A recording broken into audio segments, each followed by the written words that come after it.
आपने सोचा है आप अपने पेरेंट्स की तरह ही क्यों दिखते हैं? आपका स्किन कलर, आप लोगों की आईज़ का कलर, हेयर कलर आपके पेरेंट्स के साथ इतना मैच क्यों करता है? एक्चुअली में ये सारा कमाल है जीन्स का। जीन्स के माध्यम से ही किसी भी ऑर्गेनिज्म के फीचर उसके यंग वन्स में आ जाते हैं। यानी माता-पिता से संतानों में पीढ़ी दर पीढ़ी वंशागत होने वाले लक्षणों को आनुवांशिक लक्षण कहते हैं। माता-पिता के लक्षणों का आगे उनकी संतानों तक पहुंचना हेरिडिटी कहलाता है। Transmission of characters from one generation to other is called heredity. कोई भी जीव अपने माता-पिता की 100% एग्जैक्ट कॉपी तो नहीं हो सकता। उसमें कुछ एक चेंजेस पाए जाते हैं और इन्हीं भिन्नताओं को आप कहेंगे वेरिएशंस। जेनेटिक्स तो विज्ञान की वह शाखा जिसमें हम लोग हेरिडिटी और वेरिएशंस के बारे में अध्ययन करते हैं, जेनेटिक्स कहलाती है। कुछ एक इम्पॉर्टेंट एग्जाम क्वेश्चन। सर्वप्रथम जेनेटिक्स शब्द का उपयोग किसने किया? तो सर्वप्रथम जेनेटिक्स नाम का उपयोग डब्ल्यू वॉटसन ने 1905 में किया। जीन शब्द का उपयोग सर्वप्रथम किसने किया? जीन शब्द का उपयोग 1905 में सर्वप्रथम जोहानसन ने किया। ग्रेगर जॉन मेंडल ने अपने प्रयोग कौन से पौधों के ऊपर किए? गार्डन पी प्लांट के ऊपर, मटर के पौधे के ऊपर ग्रेगर जॉन मेंडल ने अपने प्रयोग किए। और मटर के पौधे का साइंटिफिक नेम क्या है? पीसम स्टाइवम। स्पीसीज में भिन्नताओं का क्या कारण है? मान लेते हैं ये एक ही फैमिली से बिलोंग करने वाले 4 बच्चे हैं और इनके ग्रैंड पेरेंट्स सेम हैं, लेकिन फिर भी चारों बच्चे एक दूसरे से अलग दिख रहे हैं।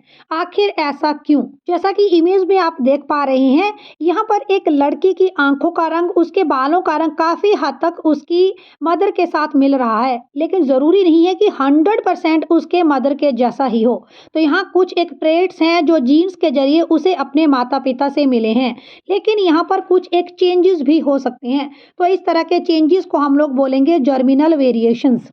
जब ये लड़की बड़ी हो गई तो इसने स्विमिंग भी सीख ली, ड्राइविंग भी सीख ली। अब इसने स्विमिंग सीख ली, ड्राइविंग सीख ली, तो इसमें कुछ एक नए चेंजेस आ गए। और ये सारे चेंजेस कैसे हैं? एक्वायर्ड ट्रेट्स हैं, उपार्जित विशेषताएं हैं। तो इस तरह बहुत सारी विशेषताओं में एक जीव दूसरे जीव से अलग हो जाता है और इस तरह की वेरिएशंस को हम लोग बोलेंगे सोमैटिक वेरिएशन, जो हेरिडिटरी नहीं है, वंशागत नहीं है। हमें हमारे माता पिता से ये गुण नहीं मिला कि उनको स्विमिंग आती थी तो हमें भी स्विमिंग आती है, उनको ड्राइविंग आती थी तो हमें भी ड्राइविंग आती है। हमने ये सारी चीज़ें खुद से सीखी हैं, एक्वायर्ड ट्रेट्स हैं। अब दुनिया को जीन्स के बारे में कैसे पता चला? तो दुनिया को जीन्स के बारे में बताया ग्रेगर जॉन मेंडल साहब ने। ग्रेगर जॉन मेंडल एक किसान परिवार में पैदा हुए। वो ऑस्ट्रिया के ब्रून शहर में रहते थे। वो एक अध्यापक भी थे और एक पादरी भी थे। एक बार की बात है, वो अपने बगीचे में टहल रहे थे। बगीचे में टहलते टहलते उन्होंने मटर के पौधों को देखा और उन्होंने जब मटर को बीज से खोला तो उन्होंने देखा कि उसमें एक बीज तो बिल्कुल गोल शेप में है, लेकिन एक बीज थोड़ा सा सिकुड़ा हुआ है। और उनके मन में जिज्ञासा जागी कि दोनों ही बीजों में आखिर इतना फर्क क्यों। तो उन्होंने मटर के पौधे के ऊपर, गार्डन पी प्लांट के ऊपर अपने प्रयोग शुरू किए और जीन्स के बारे में बताया और लॉज ऑफ हेरिडिटी भी दिए। आखिर मटर के पौधे को ही उन्होंने अपने प्रयोग के लिए क्यों चुना? तो देखिए, मटर के पौधों को आसानी से उगाया जा सकता है। मटर के पौधे में उन्होंने 14 क्रोमोसोम को स्टडी किया, यानी 7 जोड़ी क्रोमोसोम्स मटर के पौधे में होते हैं। मटर के पौधे में पॉलिनेशन के बाद, परागकण के बाद बहुत अधिक मात्रा में सीड्स उत्पन्न किए जा सकते हैं और मटर का लाइफ स्पैन छोटा है। तो ग्रेगर जॉन मेंडल मटर की बहुत सारी पीढ़ियों का अध्ययन कर सकते थे।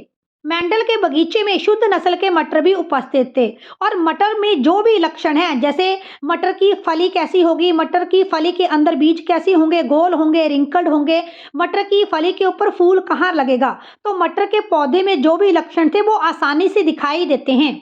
मटर के पौधे में बाइसेक्सुअल द्विलिंगी फ्लावर्स उपस्थित थे। यहाँ पर सेल्फ पॉलिनेशन से शुद्ध नस्ल के मटर के पौधे तैयार किए जा सकते थे। आप लोग मुझे कमेंट करके बताएं, मटर के पौधे का साइंटिफिक नाम क्या है? मेंडल ने मटर के पौधे में 7 अलग अलग लक्षणों का अध्ययन किया। मटर का आकार, यानी मटर के जो अंदर सीड है वो कैसा है, वो गोल है या फिर झुर्रीदार है, राउंड है या रिंकल्ड है। दूसरा फीचर था मटर का रंग, हरा या पीला, ग्रीन या येलो। तीसरा फीचर है फली का आकार। फली का आकार संकुचित था या फिर फूला हुआ, यानी जो फली है, जो पोड शेप है, वो इन्फ्लेटेड है या फिर कंस्ट्रिक्टेड है। फली का रंग, पोड कलर कैसा है, हरा है या फिर पीला है। फूल का रंग कैसा है, मटर के पौधे पर जो फूल है वो बैंगनी रंग का है या फिर सफेद रंग का है। पौधे का आकार, प्लांट हाइट कैसी है, वो लंबा है या फिर बौना है। यानी प्लांट हाइट टॉल है या फिर ड्राफ है। ड्राफ मीनिंग बौना, छोटा प्लांट। मटर के पौधे में फूल की स्थिति क्या है, वो अक्षीय पोजीशन पे प्रेजेंट है या फिर अंत्य पोजीशन पे प्रेजेंट है। यानी फूल टॉप के ऊपर लगा है या फिर फूल कहीं फली के सेंटर में लगा हुआ है। अगर मटर में फूल टॉप पे लगे तो उसे हम बोलेंगे टर्मिनल पोजीशन, और अगर कहीं फूल फली के सेंटर में लगे, बीच में लगे, तो उसे बोलेंगे एक्सियल पोजीशन। अब प्लांट के पौधे में कुछ एक लक्षण प्रभावी थे, डोमिनेटिंग थे, और कुछ एक लक्षण रिसेसिव थे, अप्रभावी थे। तो आपने ध्यान रखना है कि कौन कौन से लक्षण डोमिनेटिंग हैं और कौन कौन से लक्षण रिसेसिव हैं, प्रभावी लक्षण और अप्रभावी लक्षण। तो प्रभावी लक्षणों को आप लोग नोट करें। तने की ऊंचाई, अगर पी प्लांट लंबा है तो वो एक डोमिनेटिंग फीचर है, प्रभावी लक्षण है। अगर फूल का रंग बैंगनी है, प्रभावी लक्षण है। फूल की स्थिति अक्षीय है, फूल एक्सियल पोजीशन पे लगा है, बीच में लगा है, यह एक प्रभावी लक्षण है। अगर फली का आकार फूला हुआ है, प्रभावी लक्षण है। अगर फली का रंग हरा है, यह भी एक प्रभावी लक्षण है। अगर बीज का आकार गोल है, ये एक प्रभावी लक्षण है। और अगर बीज का रंग पीला है तो यह भी एक प्रभावी लक्षण है। और बाकी सारे लक्षण कैसे हैं, अप्रभावी लक्षण, रिसेसिव ट्रेट्स। मोनोहाइब्रिड क्रॉस, एक संकर संकरण। देखिए, मोनो का मतलब एक है और हाइब्रिड का मतलब इंटरमिक्सिंग करना। तो ग्रेगर जॉन मेंडल ने प्लांट का एक फीचर लिया। प्लांट का कौन सा फीचर लिया, प्लांट की उन्होंने हाइट को चूज किया, प्लांट लंबा है या फिर प्लांट बौना है। तो उन्होंने एक फीचर को चूज किया, प्लांट हाइट को, अपने फर्स्ट एक्सपेरिमेंट में। इसे मोनोहाइब्रिड क्रॉस या एकल संकरण इसीलिए कहा गया क्योंकि यहाँ पर प्लांट का सिर्फ एक ही फीचर लिया गया, प्लांट हाइट। मेंडल ने मटर के दो पौधों को अपने प्रयोग के लिए चुना। एक पौधा लंबा था और एक पौधा बौना था। तो जो लंबा पौधा है, इसके जीन्स को उन्होंने कैपिटल टी से रिप्रेजेंट किया, क्योंकि जीन्स हमेशा पेयर में एग्जिस्ट करते हैं। तो यहाँ पर लंबे पौधे के लिए जीन्स रहेंगे कैपिटल टी। और जो छोटा पौधा है, ड्राफ पौधा है, बौना पौधा है, उसके जीन्स को उन्होंने स्मॉल टी से रिप्रेजेंट किया, क्योंकि जो हाइट कम होना ये एक रिसेसिव ट्रेट है और इसे हमेशा स्मॉल लेटर्स के साथ ही रिप्रेजेंट किया जाएगा। लंबा पौधा और बौना पौधा, ये सबसे पहले बनी पेरेंटल जनरेशन। अब जो इनके जीन्स हैं, कैपिटल टी, स्मॉल टी, ये दोनों जीन्स अलग हो गए, युग्मक फॉर्मेशन हो गया, गैमेट फॉर्मेशन हो गया। अब जब पेरेंट से नई जनरेशन बनेगी तो यहाँ पर एक जीन माता से आएगा, एक जीन पिता से आएगा। तो ऐसे में फर्स्ट जनरेशन में सारे के सारे पौधे लंबे हुए। पहले एक लंबा पौधा लिया गया, छोटा पौधा लिया गया, दोनों का क्रॉस कराया गया और रिजल्टिंग 4 प्लांट बने और चारों के चारों प्लांट्स लंबे थे। तो इन 4 प्लांट्स को फर्स्ट फीलियल जनरेशन, प्रथम संतति का नाम दिया गया। अब मेंडल ने सोचा, मैंने तो एक प्लांट लंबा लिया था और एक प्लांट छोटा लिया था, लेकिन जो इनके यंग वंस प्रोड्यूस हुए, ऑफ स्प्रिंग्स प्रोड्यूस हुए, नए पी प्लांट्स प्रोड्यूस हुए, इनमें तो एक भी पौधा बौना नहीं आया। तो आखिर ऐसा क्यों हुआ? तो उन्होंने एक और नई जनरेशन बनाने का विचार किया। लेकिन अगर आप ध्यान से देखेंगे तो जो पेरेंट जनरेशन के जीन हैं वो F1 जनरेशन से अलग हैं। जो F1 जनरेशन है, यहाँ पर जीन्स की इंटरमिक्सिंग हो गई है, यहाँ पर अलग अलग जीन्स आ गए हैं, कैपिटल टी और स्मॉल टी, ऐसे 4 अलग अलग कॉम्बिनेशन बने हैं। क्योंकि जो कैपिटल टी है, टॉल हाइट है, लंबाई है, ये एक डोमिनेटिंग करेक्टर है, ये एक प्रभावी करेक्टर है। इसलिए जो रिजल्टिंग प्लांट हैं, सारे के सारे प्लांट लंबे हैं, क्योंकि जो रिसेसिव जीन्स हैं, जो अप्रभावी करेक्टर हैं, वो अपने आप को रिप्रेजेंट नहीं कर पाते। F1 जनरेशन में और पेरेंट जनरेशन में डिफरेंस यही है कि F1 जनरेशन में जीन्स की इंटरमिक्सिंग हो गई है। F1 जनरेशन के पास दोनों पेरेंट्स के जीन आ चुके हैं। पेरेंटल जनरेशन में प्योरली टॉल प्लांट है और प्योरली शॉर्ट प्लांट है, लेकिन F1 जनरेशन में हाइब्रिड प्लांट हैं, टॉल और शॉर्ट का कॉम्बिनेशन, जहां पर जीन्स की इंटरमिक्सिंग हुई है। कैपिटल टी और स्मॉल टी, डोमिनेटिंग जीन और रिसेसिव जीन, प्रभावी लक्षण और अप्रभावी लक्षण। लेकिन प्रभावी लक्षणों ने अप्रभावी लक्षणों को नहीं आने दिया, रिसेसिव करैक्टर अपीयर नहीं हुए, क्योंकि डोमिनेटिंग करैक्टर ने उनको दबा दिया। और डोमिनेटिंग करैक्टर क्या है? प्लांट की हाइट। इसलिए लंबा प्लांट ही फर्स्ट जनरेशन में आया है। अब आगे फर्स्ट जनरेशन से 2 प्लांट लिए गए और उनका क्रॉस कराया गया और रिजल्टिंग 4 प्लांट बने, जिनमें 3 प्लांट लंबे थे और 1 प्लांट छोटा था। तो आप लोग फर्स्ट जनरेशन के प्लांट्स के जीन्स को ध्यान से देखें, कैपिटल टी स्मॉल टी, तो ये 2 जीन का कॉम्बिनेशन लिया गया। इसके बाद जीन्स सेग्रीगेट हुए, गैमेट फॉर्मेशन हुई, युग्मक फॉर्मेशन हुई, कैपिटल टी और स्मॉल टी एक दूसरे से अलग हुए। जब F1 जनरेशन से दो हाइब्रिड प्लांट को लिया गया जिनके जीन्स कैपिटल टी और स्मॉल टी हैं, ऐसे में जब आगे क्रॉस कराया गया तो 3 प्लांट लंबे हैं और 1 प्लांट छोटे हैं। लेकिन आप लोग जरा यहाँ ध्यान से जीन्स के कॉम्बिनेशन को देखें। फर्स्ट प्लांट में जीन कॉम्बिनेशन होगा कैपिटल टी यानी प्योरली टॉल प्लांट, और दूसरे प्लांट में जीन कॉम्बिनेशन है कैपिटल टी स्मॉल टी, क्योंकि कैपिटल टी डोमिनेटिंग ट्रेट है, प्रभावी ट्रेट है, इसीलिए जो रिजल्टिंग प्लांट है वो लंबा ही होगा। लेकिन दूसरा पौधा एक हाइब्रिड पौधा है। तीसरे पौधे को देखें, यहाँ पर भी जीन कॉम्बिनेशन कैपिटल टी और स्मॉल टी है। कैपिटल टी एक प्रभावी लक्षण है, इसीलिए प्लांट की हाइट एक प्रभावी लक्षण है, इसलिए तीसरा पौधा भी लंबा होगा। ये भी एक हाइब्रिड प्लांट है। लेकिन जो थर्ड प्लांट है, यहाँ पर जीन्स कॉम्बिनेशन देखिए स्मॉल टी, ये एक प्योरली बौना पौधा है। प्लांट का बौना होना एक अप्रभावी लक्षण है, रिसेसिव ट्रेट है, और यहाँ पर दो रिसेसिव ट्रेट स्मॉल टी आपस में मिले हैं, इसलिए यहाँ पर एक अप्रभावी लक्षण प्लांट का बौना होना यानी बौना प्लांट यहाँ पर आपको दिखाई दे रहा है। तो जो डोमिनेटिंग ट्रेट्स हैं, जो प्रभावी लक्षण हैं, वो अप्रभावी लक्षणों को नहीं आने देते। अब जो ये 3 लंबे पौधे बने हैं और एक बौना पौधा बना है, इसे हम लोग बोलेंगे F2 जनरेशन। तो प्रथम संतति F1 जनरेशन और द्वितीय संतति F2 जनरेशन। अब आपसे इंपॉर्टेंट क्वेश्चन पूछा जाएगा, फिनोटाइपिक रेशो और genotypic ratio. Phenotypic ratio meaning physical appearance, plant कैसा है, प्लांट लंबा है या फिर छोटा है। तो F2 जनरेशन में 3 प्लांट लंबे हैं और 1 प्लांट छोटा है, इसलिए फिनोटाइपिक रेशो हुई 3:1। Phenotypic ratio physical appearance, plant की हाइट कैसी है, फूल का रंग कैसा है, फली की शेप कैसी है, ये सारा फिजिकल अपीयरेंस है। तो F2 जनरेशन में फिनोटाइपिक रेशो विल बी 3:1, 3 लंबे पौधे और 1 बौना पौधा। जीनोटाइपिक रेशो, जीन्स का क्या कॉम्बिनेशन है, तो F2 जनरेशन में अगर आप ध्यान से देखें तो पहला पौधा प्योरली टाल है, प्योरली लंबा है, कैपिटल टी जीन का कॉम्बिनेशन है और इस तरह का कोई और कॉम्बिनेशन नहीं है। दूसरा और तीसरे पौधा जो है ये हाइब्रिड टॉल है, यहाँ पर कैपिटल टी और स्मॉल टी जीन्स का कॉम्बिनेशन है सेकंड और थर्ड प्लांट में। और जो आपका फोर्थ प्लांट है, यहाँ पर जीन कॉम्बिनेशन है स्मॉल टी, दोनों ही रिसेसिव जीन है, अप्रभावी लक्षण है। तो ये पौधा प्योरली शॉर्ट प्लांट है। तो जीन्स का कॉम्बिनेशन क्या बना, 1:2:1। तो आपका जीनोटाइपिक रेशो क्या हुआ, 1:2:1।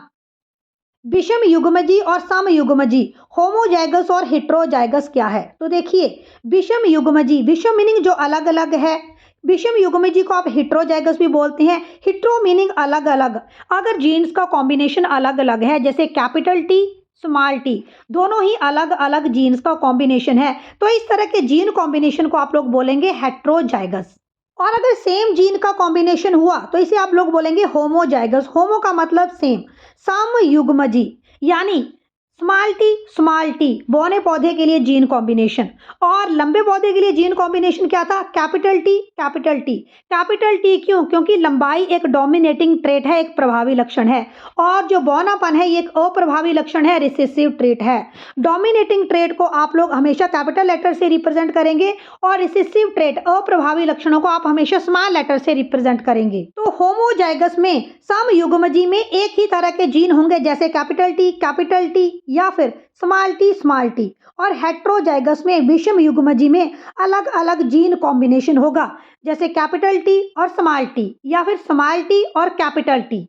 हम लोग जीन्स की बात कर रहे हैं तो बता दें जीन्स क्या है। जीन्स धागे जैसी संरचनाएं हैं, और जीन्स किसी भी सेल के न्यूक्लियस सेंटर में प्रेजेंट होगा और न्यूक्लियस में प्रेजेंट होंगे जीन्स, और इन जीन्स के अंदर प्रेजेंट रहता है किसी भी ऑर्गेनिज्म का आनुवांशिक मटेरियल, हेरिडिटरी मटेरियल, जो कि एक जनरेशन से दूसरे जनरेशन में ट्रांसफर किया जाता है। तो ग्रेगर जॉन मेंडल ने अपने एक्सपेरिमेंट में जीन को कारक या फिर फैक्टर कहा, लेकिन बाद में कारक और फैक्टर के लिए जीन शब्द का उपयोग किया गया। मोनोहाइब्रिड क्रॉस से एकल संकरण से ग्रेगर जॉन मेंडल ने हेरिडिटी के 2 नियम दिए, प्रभाविता का नियम लॉ ऑफ डोमिनेंस, और दूसरा नियम था पृथक्करण का नियम law of segregation of jeans.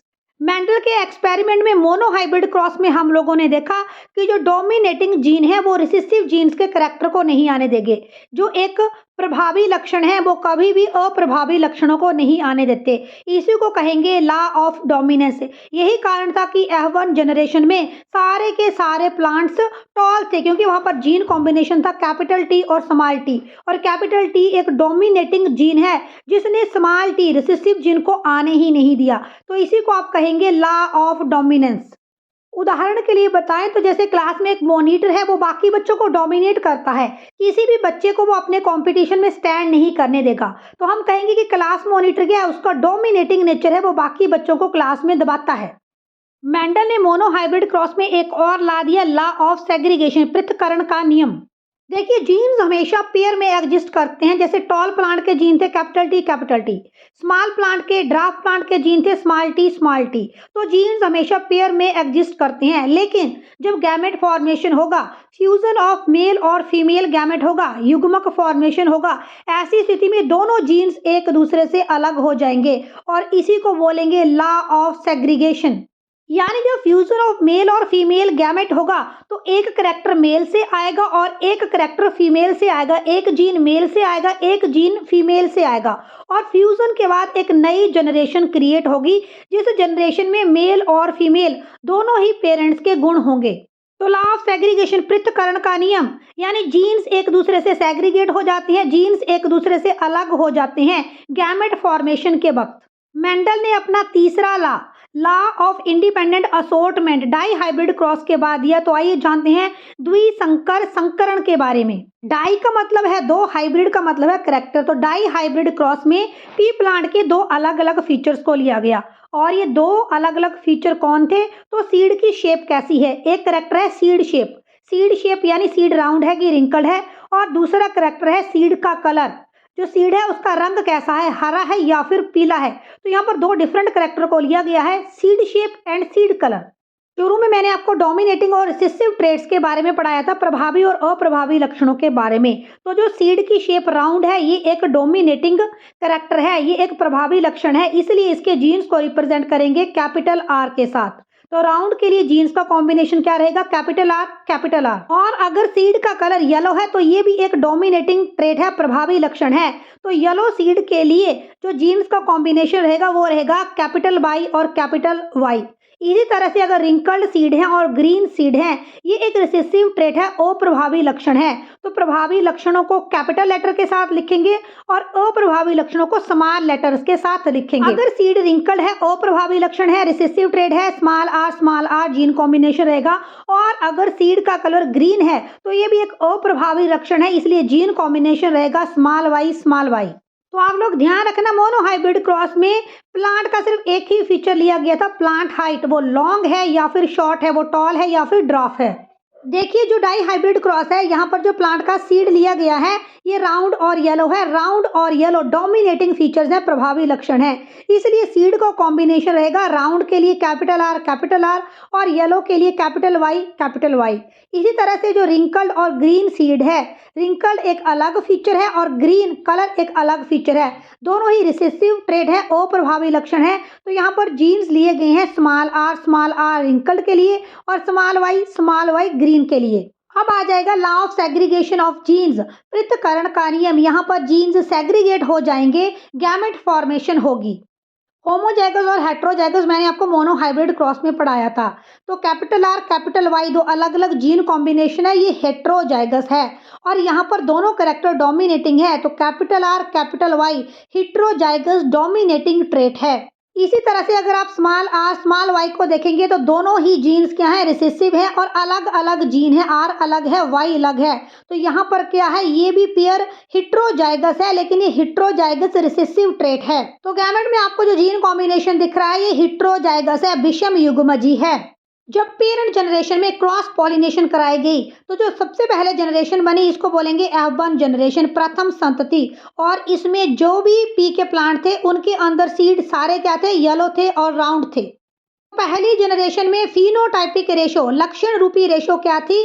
4 plant है, चारों के चारों राउंड और येलो हैं, तो 100% राउंड एंड येलो सीड्स। लेकिन यहाँ पर हाइब्रिड प्लांट्स आपको मिले हैं। और जीनोटाइपिक रेशो क्या है, जीन्स का कॉम्बिनेशन क्या है? तो सिर्फ एक ही जीन कॉम्बिनेशन है और वो है capital R capital Y small y. अब पहली जनरेशन से F1 जनरेशन से 2 प्लांट्स लिए गए और उनकी सेल्फ पॉलिनेशन कराई गई और इस सेल्फ पॉलिनेशन में टोटल 16 नए प्लांट्स बने।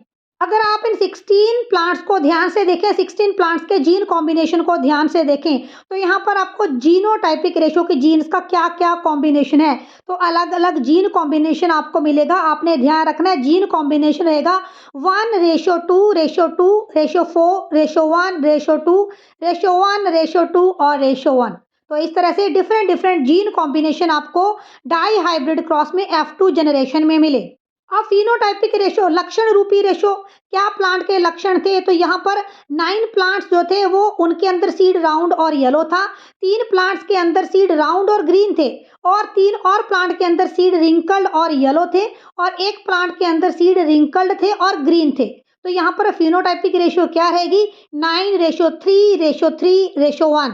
डाई हाइब्रिड क्रॉस के बाद ग्रेगर जॉन मेंडल के द्वारा थर्ड लॉ दिया गया, लॉ ऑफ इंडिपेंडेंट असॉर्टमेंट। इस नियम के अनुसार किसी भी डाई हाइब्रिड क्रॉस में द्विसंकर संकरण में एक लक्षण की वंशगति दूसरे लक्षण की वंशगति से पूर्णतया स्वतंत्र है। यही कारण था कि जो हमने दो अलग अलग ट्रेट लिए जिसमें सीड का कलर शामिल था और सीड की शेप शामिल थी, तो सीड का कलर और सीड का शेप दो अलग अलग फीचर थे जो इंडिपेंडेंटली काम कर रहे हैं और F2 जनरेशन में उन्होंने अलग अलग जीन्स के साथ कंबाइन किया है।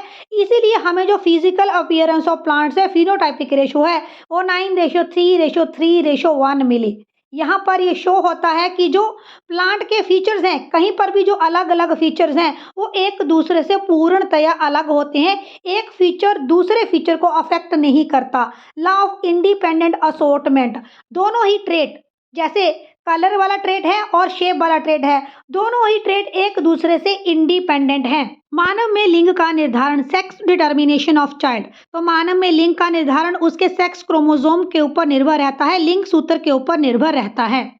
आपसे पूछा जा सकता है कि मानव के अंदर कितने जोड़ी क्रोमोसोम्स प्रेजेंट हैं, तो मानव के अंदर 23 जोड़े क्रोमोसोम्स प्रेजेंट हैं, टोटल 46 क्रोमोसोम प्रेजेंट हैं। फीमेल सेक्स क्रोमोसोम होगा XX और मेल सेक्स क्रोमोसोम होगा XY। Total 23 pair of chromosome में जो 22 जोड़े क्रोमोसोम है इनको हम लोग बोलेंगे ऑटोसोम। तो मानव के अंदर कितने ऑटोसोम्स प्रेजेंट है, 22 जोड़े ऑटोसोम्स प्रेजेंट है, 22 जोड़े अलिंग गुणसूत्र प्रेजेंट हैं, यानी यहाँ पर 44 ऑटोसोम प्रेजेंट है, 44 अलिंग गुणसूत्र प्रेजेंट है। और जो 23वें जोड़ा है इसे हम लोग लिंग गुणसूत्र बोलेंगे, सेक्स क्रोमोसोम्स बोलेंगे। सेक्स क्रोमोसोम यानी महिला में XX कॉम्बिनेशन और पुरुषों में XY कॉम्बिनेशन। तो सिर्फ मेल के ऊपर, पुरुष के ऊपर ही ये डिपेंडेंट रहता है, उसके गुणसूत्रों यानी XY क्रोमोसोम के ऊपर ही ये डिपेंडेंट रहेगा कि जो रिजल्टिंग बेबी है वो बेबी बॉय होगा या फिर बेबी गर्ल होगी। देखिए, फ्यूजन ऑफ मेल और फीमेल गैमेट होगा और अलग अलग जीन कॉम्बिनेशन बच्चों में आएगा। अगर XX जीन कॉम्बिनेशन होगा तो रिजल्टिंग बेबी गर्ल होगी और अगर XY जीन कॉम्बिनेशन होगा तो रिजल्टिंग बेबी बॉय होगा। एक जीन फादर से आएगा, एक जीन मदर से आएगा। तो फादर से सेक्स क्रोमोसोम आ गया X और मदर से भी सेक्स क्रोमोसोम आ गया X, तो रिजल्टिंग बेबी होगा बेबी गर्ल। अब फादर से सेक्स क्रोमोसोम आ गया Y और मदर से सेक्स क्रोमोसोम आ गया X, तो यहाँ पर जीन का कॉम्बिनेशन हो गया XY, ऐसे में रिजल्टिंग बेबी होगा बेबी बॉय। तो सिर्फ फादर के जीन्स पर ही ये निर्भर रहता है कि रिजल्टिंग बेबी बॉय होगा या फिर resulting baby girl. Father responsible है बेबी बॉय के लिए और बेबी गर्ल के लिए। बच्चे को जीन्स तो उसके माता पिता दोनों से ही मिलेंगे, लेकिन लड़का होगा लड़की होगी ये फादर के जीन्स पर निर्भर रहेगा। ह्यूमन के अंदर टोटल 46 क्रोमोसोम्स प्रेजेंट हैं, तो इन 46 क्रोमोसोम में 22 क्रोमोसोम उसे फादर से मिलेंगे, 22 क्रोमोसोम ही उसे मदर से मिलेंगे और एक पेयर सेक्स क्रोमोसोम होगा, उसमें भी एक क्रोमोसोम फादर से आएगा और एक क्रोमोसोम मदर से आएगा। तो हम लोग देखते हैं कि यहाँ पर टोटल 4 आउटकम है, 4 आउटकम्स में से 2 आउटकम लड़की के फेवर में है और 2 आउटकम लड़के के फेवर में है। तो 50% चांसेस हैं कि रिजल्टिंग बेबी बेबी गर्ल हो सकती है और 50% ही चांसेस हैं कि रिजल्टिंग बेबी बेबी बॉय हो सकता है। तो इक्वल चांसेस हैं कि लड़का होगा या फिर लड़की होगी। तो हेरिडिटी वाला टॉपिक यहीं पर खत्म होता है और इवोल्यूशन एक बड़ा टॉपिक है, उसके लिए हम अलग से वीडियो बनाएंगे। कौन कौन इवोल्यूशन के ऊपर वीडियो चाहता है जल्दी से कमेंट करके बताइए। NCERT biology quiz for your evaluation, और वीडियो के लास्ट में ये जरूर बताइएगा कि आपके कितने क्वेश्चन ठीक हुए। पहला प्रश्न, मानव के लिंग गुणसूत्र कौन से हैं? एक्स वाई, एक्स एक्स या इनमें से कोई भी नहीं, या फिर ए और बी दोनों? जल्दी से अपना आंसर कमेंट करें। Right answer will be option C, A और बी दोनों। Sex chromosome X Y male के सेक्स क्रोमोसोम है और एक्स एक्स फीमेल के सेक्स क्रोमोसोम्स हैं। तो A and B both are correct answer. दूसरा प्रश्न, मेंडल ने अपने आनुवांशिक प्रयोग कौन से पौधे के ऊपर किए? गुलाब का पौधा, गुलदीदी का पौधा, साधारण मटर का पौधा या फिर नीम का पौधा? जल्दी से अपना आंसर कमेंट करें, बहुत आसान क्वेश्चन है। Right answer will be option C, साधारण मटर का पौधा, गार्डन पी प्लांट। जल्दी से गार्डन पी प्लांट का साइंटिफिक नेम भी कमेंट करें। तीसरा प्रश्न, अगर किसी व्यक्ति में लिंग गुणसूत्र एक्स वाई उपस्थित हो तो उस व्यक्ति का लिंग क्या होगा? ऑप्शन ए स्त्री, ऑप्शन बी पुरुष, ऑप्शन सी ए और बी दोनों, या ऑप्शन डी इनमें से कोई भी नहीं? आंसर कमेंट करें। Right answer will be option B पुरुष। X X female sex chromosome है और X Y male sex chromosomes हैं। अगला प्रश्न, आनुवांशिकी का पिता किसे कहा जाता है? ग्रेगर जॉन मेंडल को, जेबी लेमार्क को, चार्ल्स रोबर्ट को, या इनमें से कोई भी नहीं? आंसर कमेंट करें। Right answer will be option A, Gregor John Mendel, father of genetics. Next question, आंखों एवं बालों के रंग में किस प्रकार की भिन्नताएं हैं? ऑप्शन ए आनुवांशिक भिन्नताएं, ऑप्शन बी कायिक भिन्नताएं, ऑप्शन सी द्विगुण भिन्नताएं। आंखों का रंग और बालों का रंग किस प्रकार की भिन्नताएं हैं? हेरिडिटरी चेंजेस हैं या फिर सोमैटिक चेंजेस हैं? आंसर कमेंट करें। Right answer will be option A, hereditary changes, आनुवांशिक भिन्नताएं। मनुष्य में 22 जोड़े क्रोमोसोम को क्या कहते हैं? Option A autosomes, option B लिंग chromosome, option C X chromosome, option D Y chromosome. Answer comment करें। तो मनुष्य में 22 जोड़े क्रोमोसोम को हम लोग कहते हैं ऑटोसोम, और जो 23वां जोड़ा क्रोमोसोम है उसे बोलते हैं सेक्स क्रोमोसोम।